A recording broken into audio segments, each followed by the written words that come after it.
See that little red dot? Red is always danger. So in this You can call him Jeremiah Karish or simply the gun dude.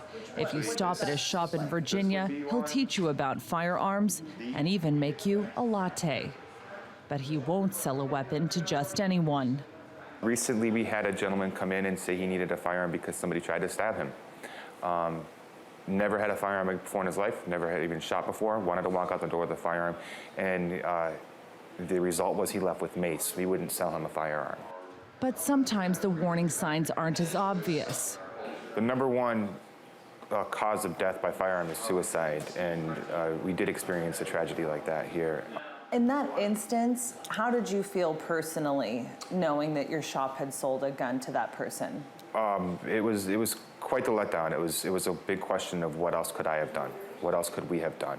And that's where our policies changed.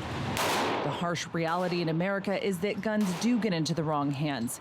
In 2015 alone, there were 372 mass shootings across the United States, a statistic that prompted this emotional plea from President Barack Obama. All of us need to demand a Congress brave enough to stand up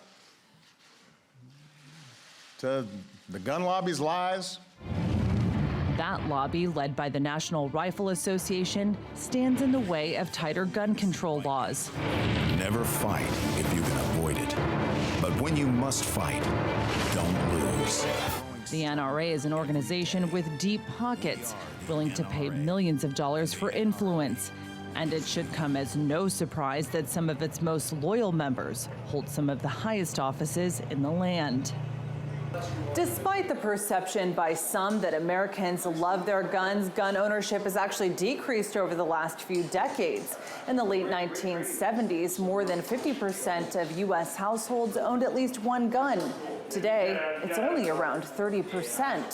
So the NRA sees the handwriting on the wall, so they're desperate, and they use fear, and they use their political muscle and power, but mainly fear to intimidate politicians if they don't vote their way, and they use fear to scare the American people that a gun is going to provide protection.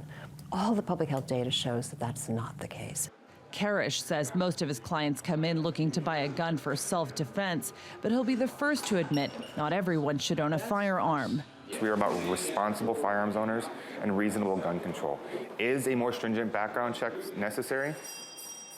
It couldn't hurt. But in the absence of more regulation, Karish and his brothers say they're doing what they can, investing in building a community of responsible gun owners, rather than expanding their bottom line. Kilmeny Duchardt, TRT World, Falls Church, Virginia.